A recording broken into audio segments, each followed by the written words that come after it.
नमस्कार। आज का विषय बहुत इंटरेस्टिंग होने वाला है क्योंकि वो हम सभी से जुड़ा है, हम सभी की इच्छाओं से जुड़ा है और हम सभी ये चाहते हैं कि हमारी वो असंभव सी लगने वाली इच्छाएं भी पूरी हो सके। कुछ ऐसा हो कि जो अनबिलीवेबल भी मैनिफेस्ट हो सके, कुछ ऐसा हो जो लॉजिक को डिफाई करने वाला है वो भी संभव हो सके। और वास्तव में हमारे यहां पर इसके लिए बहुत सरल मार्ग बना था।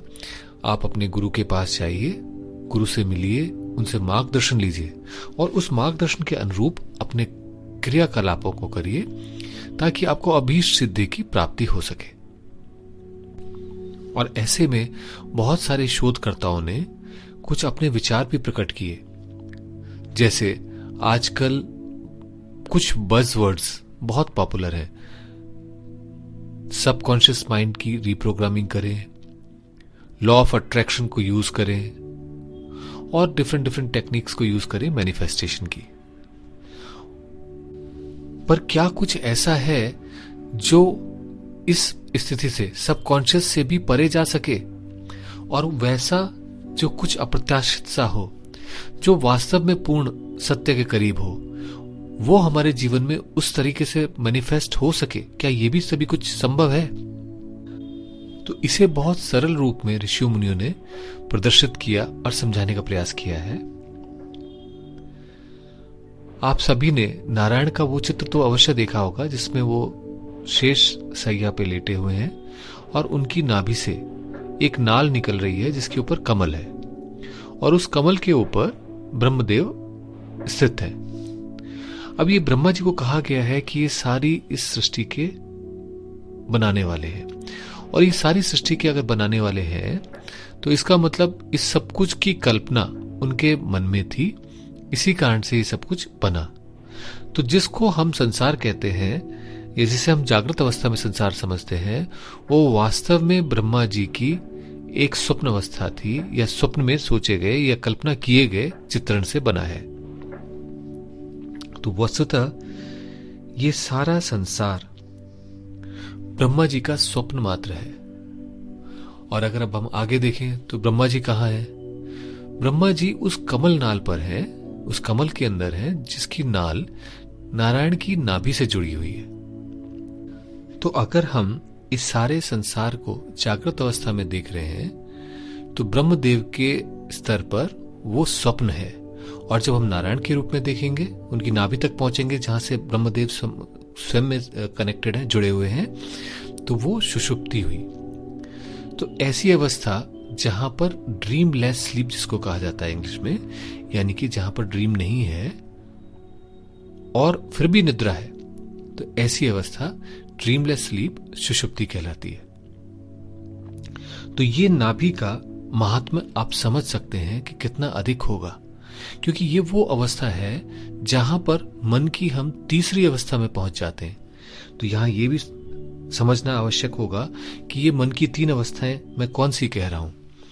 तो पहली तो होती है चेतन, कॉन्शियस माइंड, जिससे हम चारों तरफ देखते हैं, समझते हैं और जो हमारे मन में रिफ्लेक्ट होती है जागृत अवस्था में। दूसरी हमने स्वप्न अवस्था की बात करी। ये वो अवस्था है जिस समय हम अपने मन में आधे सोए आधे जागे हुए हैं और इसे सबकॉन्शियस माइंड भी कहते हैं। तो इसलिए आपने बहुत सारी जो वीडियो मैनिफेस्ट करने वाली देखी होंगी सबकॉन्शियस माइंड की रीप्रोग्रामिंग की, वो इसी माइंड से संबंधित है। और अब अगर हम और गहराई में उतरते हैं तो जहां हम सुषुप्ति की बात कर रहे हैं, ये वो अवस्था है जहां पर अनकॉन्शियस माइंड है, यानी कि मन का वो स्तर जो अचेतन कहलाता है। तो अगर आप स्पष्ट रूप से देखें तो इस जागृत संसार से, जागृत अवस्था से संबंधित हमारा जो मन है वो चेतन मन हुआ। जो स्वप्न से या अर्धनिद्रित अवस्था से संबंधित मन है वो अवचेतन मन हुआ या सबकॉन्शियस माइंड हुआ। और जो हमारी सुषुप्ति अवस्था से संबंधित है वो अचेतन मन हुआ। अचेतन मन मतलब अनकॉन्शियस माइंड। तो ये अगर हम देखें तो हमारी मेमोरीज जो भरी हुई है मन के अंदर, वो भी इन्हीं तीन स्तरों पर है। पहले में इस जीवन से और जीवन में क्रियाकलापों से संबंधित जो हमारी मेमोरीज हैं, किसके साथ कैसे क्षण बीते, क्या हुआ, कब गुस्सा आया, वो सब कुछ मेमोरीज हमारी चेतन मन का हिस्सा बनती हैं। और जो हमारी रिफ्लेक्स एक्शंस हैं, आदतें हैं, कार चलाते समय कैसे कब गियर चेंज करना है, कब स्टीयरिंग घुमाना है, ये हमारी सबकॉन्शियस यानी अवचेतन मन से संबंधित है।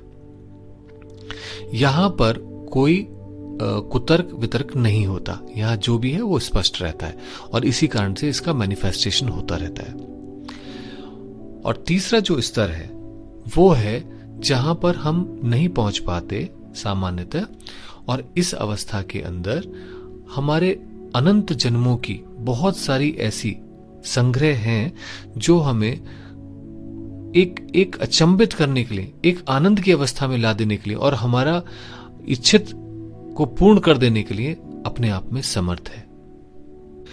अतः हमें किसी भी प्रकार से अगर अचेतन मन से हम जुड़ सकें, संपृक्त हो सकें, तो हमारे अभीष्ट को हम प्राप्त कर सकते हैं। और यही कारण है कि साधनाओं के अंदर सिद्धियों को प्राप्त करने के लिए सभी को उस अवस्था तक पहुंचना आवश्यक होता था जहां पर वो उस अचेतन से स्वतः ही उस अभीष्ट को प्राप्त कर सके। अब आप देखिए कि कितना ही प्रयास हो, पर उस प्रयास से वो परिणाम आएगा या नहीं आएगा, सिद्धि प्राप्त होगी नहीं होगी, कुछ पता नहीं। और बहुत जगह ऐसा भी होता है जहां प्रयास नहीं भी है और सिद्धि फलित हो जाती है। तो ये दोनों का जो मूल कारण है वो ये है कि कौन अपनी उस सुषुप्ति या नाभि तक पहुंच पाया जहां से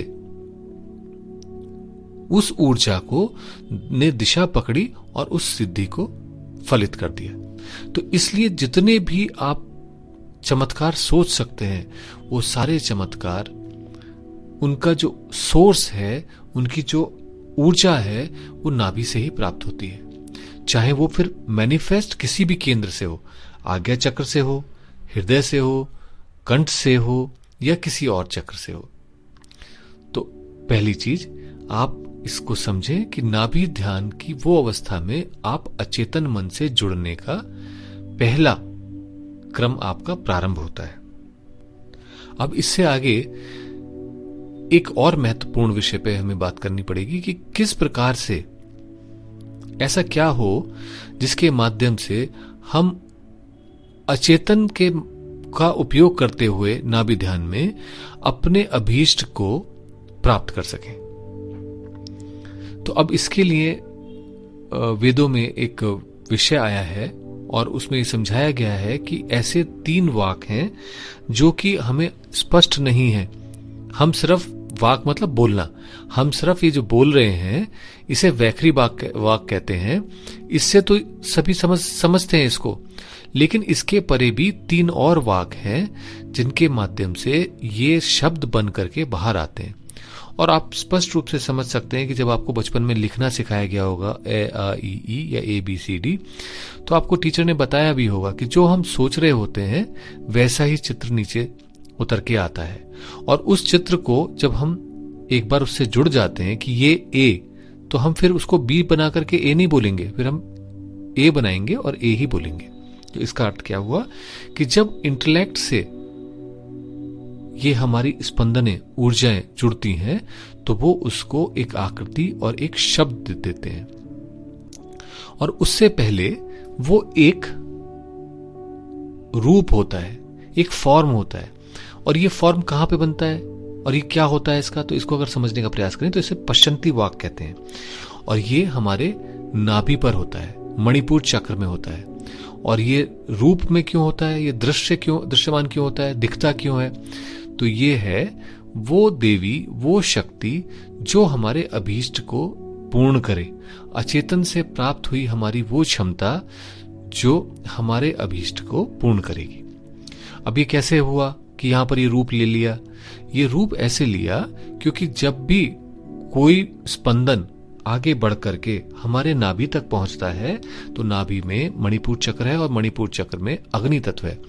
अग्नि तत्व के गुणधर्म के विषय में आपने जानते होंगे कि वो रूप के लिए रूप देता है, फॉर्म देता है। और वो दृश्य होता है, दिखती है वो फॉर्म। तो ऐसे में यहां पर हमें एक सूत्र की प्राप्ति होती है। यदि आप अपने नाभि ध्यान को व्यवस्थित रूप से कर रहे हैं और ध्यान में गहराई को उपलब्ध होने लगते हैं, तो ऐसी अवस्था में यदि आप कोई भी अभीष्ट चित्र को देखेंगे या अभीष्ट को देखेंगे तो वो स्वतः ही संपन्न होने लग जाएगा। अब ध्यान की ग्रेडिंग डेप्थ के ऊपर डिपेंड करेगा कि कितना फास्ट मैनिफेस्ट हो, बट जो भी आप वहां पर अपने ध्यान के अतल गहराइयों में, नाभि ध्यान की अतल गहराइयों में देखेंगे, सोचना नहीं है, तो वो प्राप्त होने लगेगा। अब इसमें सोचना नहीं है का मतलब क्या हुआ? इसका मतलब ये हुआ, अब जैसे मान लीजिए आप पीपल का वृक्ष आपके सामने, एक मंदिर के सामने लगा हुआ है और आपको दिखता है, आप तुरंत कहते हैं पीपल का वृक्ष। आपको उसे पीपल का वृक्ष नहीं बोलना है, मात्र उस वृक्ष को देखना है और उसके गुण धर्म को एब्जॉर्ब करते जाना है। दैट्स इट, और कुछ नहीं। और अगर आप उसके बियॉन्ड जाने का प्रयास करेंगे, उसको नाम देंगे, उसके गुणधर्म चर्चा करना प्रारंभ कर देंगे, तो आप तुरंत उस अनुभव की जगह शब्दों में आ गए।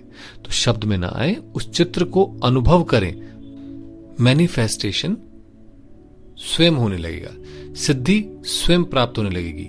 जो आप चाहते हैं प्रकृति उसको अपने आप ही सृजन करने लगेगी। तो इसलिए ये एक ऐसी प्रक्रिया है नाभि ध्यान, जिसके माध्यम से आप सबकॉन्शियस से भी परे उस अनकॉन्शियस को टच करने लगते हैं। इसके और भी बहुत सारे गहरे आयाम हैं जिनकी आगे हम चर्चा करेंगे। आज के लिए इतना ही। नमस्कार।